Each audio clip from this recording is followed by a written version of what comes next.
మేమందరం. సనాతన ధర్మం అని మొత్తుకుంటున్నాం. దేనికి సనాతన ధర్మం అంటే? సనాతన ధర్మానికి ఒకరు ప్రారంభించింది కాదు ఇది. ఒక వ్యక్తి ఒక కూర్చోబెట్టి ఒకరు స్టార్ట్ చేసింది కాదు ఇది. కొన్ని వేలాది సంవత్సరాలుగా అన్ని మతాలని, అన్ని విశ్వాసాలని అలింగనం చేసుకున్న నేల ఇది.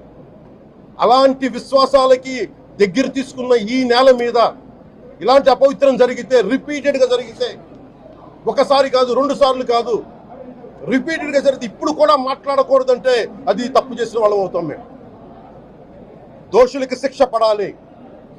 ఫుడ్ అడల్టరేషన్ ఇది మేము కాదంటలా.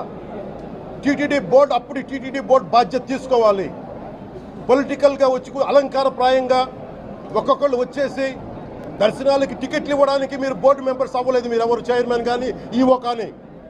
మీరు అక్కడ ధర్మాన్ని పరిరక్షించాలి. మీరు అక్కడ మీ ఇష్టాలకి మీరు కూర్చోబెట్టి